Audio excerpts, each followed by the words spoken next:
यहाँ की पुलिस हो चाहे एडमिनिस्ट्रेशन हो, मुझे अमानतुल्लाह ना समझे। ये लड़ाई बदस्तूर जारी रहे। हम आज भी आवाम के लिए खड़े हैं, चाहे मेरे वालिद साहब हो या मैं हूँ। अगर आवाम के लिए कोई स्टेप उठाना पड़े, उनकी ऊपर जो जुल्म हो रहा है या ज्यादती हो रही है, उसके लिए आवाज़ उठानी पड़े, तो आज क्या हम कल भी आवाज़ उठाएंगे, मरते दम तक आवाज़ उठाएंगे। देखिए आसिफ मोहम्मद खान यहाँ आ चुके हैं।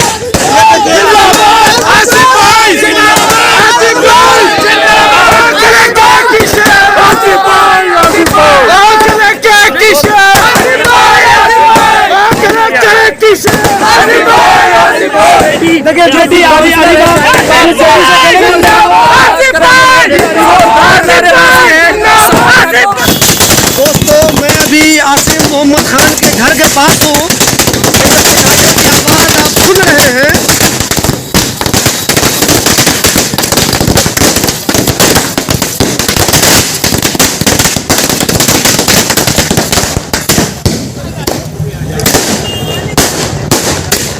ये जो आपने अभी पटाखे की आवाज़ सुनी है या कंटिन्यू सुन रहे हैं, वो आसिफ मोहम्मद खान के लिए है, जो 70-75 दिन जेल में गुजारने के बाद जमानत पे रिहा हुए हैं और अभी अभी वो अपने घर तशरीफ ला रहे हैं।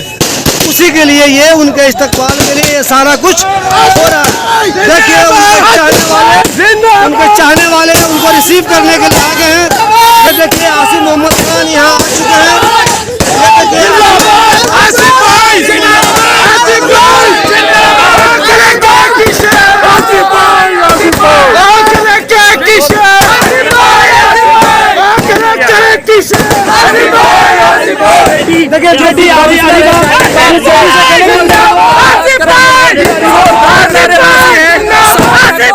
देखिए आसिफ मोहम्मद खान 70-75 दिन जेल में गुजारने के बाद आज यहाँ आ गए हैं। पहले भी ये बात कही थी कि पुलिस एडमिनिस्ट्रेशन जामिया नगर के लोगों का मॉरल तोड़ना चाहती है। जैसे पूरे हिंदुस्तान में मुस्लिम लीडर्स का इन्होंने मॉरल तोड़ा है, चाहे आजम खान हो चाहे और बहुत से लोग हैं, है ना, उनका वजूद ख़त्म करना चाहती है। इसी तरह से फिर मैं आपसे ये बात कह रहा हूँ, मैं मिसाल बिल्कुल सही दे रहा हूँ कि यहाँ की पुलिस हो चाहे एडमिनिस्ट्रेशन हो, मुझे अमानतुल्लाह ना समझे। ये लड़ाई बदस्तूर जारी रहे। और मैं ये खुशकिस्मती की बात है और ये मुबारक महीना आ रहा है, इसीलिए थोड़ी मेरी मजबूरी होगी। शायद अगर रमज़ान का महीना मुबारक महीना ना होता तो ये मुहिम में कल या परसों से चलाता। मैं हैंडबिल के ज़रिए, पोस्टरों के ज़रिए पुलिस और एडमिनिस्ट्रेशन की ज़ातियाँ आप देखिएगा। ये मैं ये नहीं कि किसी को सुनाने को कह रहा हूँ, ये किसी कीमत पर भी मुझे चाहे 10 बार जेल जाना पड़े, अगर मैं खामोश बैठ गया तो इसका मतलब पुलिस और एडमिनिस्ट्रेशन और गवर्नमेंट जो चाहती है कि जो लीडर्स हैं मुस्लिम कम्युनिटी के, उनका मॉरल डाउन कर दिया जाए और वो किसी चीज़ में ना हमारे इंटरफेयर ना करें, चाहे वो गुंडागिरी करें, चाहे वो उगाही करें, चाहे लोगों को परेशान करें और हम ना बोले, ऐसा पॉसिबल नहीं है। उससे कोई भी ये उम्मीद ना लगाए पुलिस वाला या एडमिनिस्ट्रेशन। ठीक है, कोर्ट ने अभी भी कंडीशंस लगाई हैं, लेकिन कोर्ट ये तो कहता नहीं है कहीं पर भी कि अगर पुलिस रिश्वत लेती है तो आप उसको रोकेंगे नहीं, या पुलिस भ्रष्टाचार करती है या किसी पे जुल्म ज़्यादती करती है तो आप बोलेंगे नहीं, है ना, ये तो कोर्ट नहीं कहती।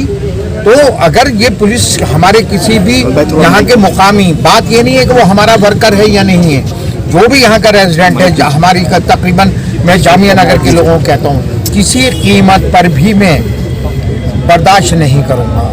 ये पुलिस यही चाहती है, इसलिए कोई इतनी बड़ी बातें नहीं है जिसमें मुझे अरेस्टिंग की जाती हो और पुलिस प्रेस्टीज बना लेती है।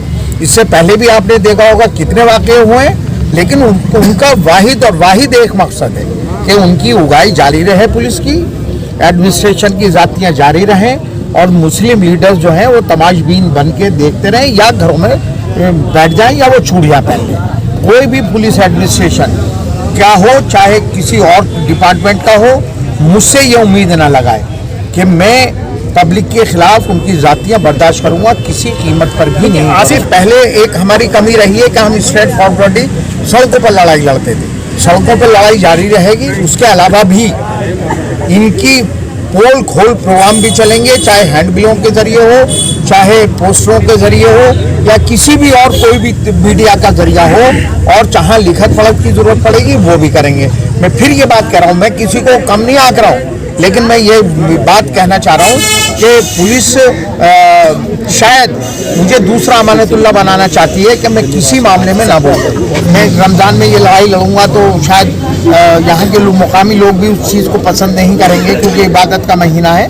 लेकिन उसमें भी हम जहाँ बोलने की ज़रूरत होगी बोलेंगे, लेकिन इस माह रमज़ान गुजरने के बाद इंशाल्लाह प्लान वे में इस लड़ाई को हम लड़ेंगे। आसिफ साहब, लोग कह रहे हैं, जो आपको चाहने वाले हैं वो कहते हैं कि आसिफ साहब की बेटी जीत गई है, वो अब काम करें, एमएलए की तैयारी करें, या तो खुद के लिए करें या बेटी के लिए करें, पुलिस से पंगा अब रहने से बहुत हो गया। देखिए, आप कैसे ये उम्मीद कर, देखिए मेरा ये मानना है कि आप जुल्म और जाती नाइंसाफी के खिलाफ बोलना भी हमारी जिम्मेदारी है। आप कैसे मानते हैं कि आप चुने हुए नुमाइंदे हैं, या आप एरिया में अपने आप को ये साबित करते हैं कि हम यहाँ का रिप्रेजेंटेशन कर चुके हैं और आगे भी करेंगे, तो आप कैसे ये उम्मीद लगाते हैं कि हम तमाशबीन बन के खड़े होकर देखते रहें और पुलिस जो है पब्लिक पे जुल्म और जातियाँ करती रहे और एडमिनिस्ट्रेशन करती रहे? ये कैसे आप हमसे उम्मीद लगाएंगे? फिर हमें किस लिए पब्लिक पसंद करती है, किस लिए चुनती है हमें, चाहे मुझे 10 बार जेल जानना पड़े। आप मुझसे कोई भी ये उम्मीद ना लगाए, ना मुझे कोई समझाने की जरूरत है किसी को कि मुझसे ये कहे जी आप पुलिस से पंगा मत करना। हाँ, हम कई तरीके से लड़ाई 75 दिन में तकरीबन 8 या 9 किलो वजन जो है वो मेरा कम हुआ है, और ये एक अच्छा मैं इसको बात मानता हूँ, और इंशाल्लाह एक तरह से फ्रेशनेस हुई है और ज़्यादा एक्टिवली। आसिफ साहब, एक सवाल, आसिफ भाई जी ये बताइए, बेटी आपकी काउंसलर है, तो आपको क्या ऐसी कोई चिंता रहती है कि मैं जेल चला गया हूँ, बेटी वहाँ के, वैसे आपको चाहने वाले यहाँ बहुत लोग हैं, और काम कैसे उसका हो रहा है, ऐसी कोई चिंता रहती है कभी आपको? ये नहीं, और मैं अरीबा को फ़ोन, क्योंकि हमें फ़ोन अलाउ है डेली अपनी फैमिली से बात करने के लिए, तो मैं अरीबा को डेली, लेकिन हाँ क्योंकि अभी वो नई चुन के आई थी, शायद देखिए मैं एक बात बता रहा हूँ आपको, ये मुझे थोड़ा सा एहसास रहा कि अरीबा को अभी जो तजर्बा होना चाहिए था, जो हम बताते, शायद जितना काम होना चाहिए था वो शायद नहीं हो पाया होगा, और बीच में कहीं ना कहीं हम ये जैसे होली के टाइम पे कूड़े का फिर अंबाल लग गया था, और क्योंकि आपको पता ही है कि होली के टाइम पे वो लोग करके 3-4 दिन नापाक करते रहते हैं, और बहुत से मसले हैं जो डिपार्टमेंटल एमसीडी से ताल्लुक रखते हैं, उसमें थोड़ा सा डिले हुआ है 2-3 महीने का। इस बात को मैं एक्सेप्ट करता हूँ, लेकिन इंशाल्लाह वो जो कमी रही है वो हम हफ्ते 10 दिन में उसकी भरपाई करते हैं। इसके बारे में क्या कहेंगे, जो इतने लोग आपके यहाँ चाहने वाले इंतजार कर रहे हैं आपका? देखिए, अल्लाह का शुक्र है, हमेशा से ओखला के लोगों ने मुझे प्यार मोहब्बत दी है। मैं इंडिपेंडेंट काउंसलर रहा, इंडिपेंडेंट एमएलए रहा, कांग्रेस पार्टी से भी रहा, और अब जब कांग्रेस के ऐसे बुरे हालात थे दिल्ली में कि 9 सीटें जीत कर आई, उसमें मेरी बेटी जो है अल्लाह का शुक्र है जीत कर आई, तो ओखला के लोगों का हमेशा मेरा, इसलिए मैं कह रहा हूँ कि मैं ये जुल्म किसी कीमत पर भी ओखला जामिया नगर के लोगों के साथ बर्दाश्त नहीं करूँगा। ये बिल्कुल पुलिस ये वीडियो मेरा देख ले, और मैं किसी कीमत पर भी नहीं हूँ। पुलिस ये बताइए, क्या अब्बा की गैर मौजूदगी में काम में कुछ परेशानी होती है आपको? नहीं, देखिए परेशानी आज सच यही है कि तो क्योंकि एमसीडी की तरफ से थोड़ा सा हमें इशू होता है, क्योंकि कुछ जैसे एरियाज हमको अभी नए अलॉट करे गए, ओखला विहार और जनता फ्लैट, उसकी लेबर हमें अभी लास्ट वीक ही अलॉट करी गई। ऑफिशियली वो दोनों वार्ड्स हमारे अंडर लास्ट वीक करे गए, इसलिए वहाँ पे झाड़ू के लिए और जो बाकी टिप्पर वगैरह वो नहीं जा पा रहे थे काफ़ी टाइम से। वो एक इशू हमारे सामने काफ़ी बड़ा आ रहा था, लोग वहाँ के परेशान हो रहे थे, जेन्युइनली हो रहे थे, और मैं उसको समझ रही थी उस बात को। उसके लिए मैंने डीसी साहब से जाके मीटिंग करी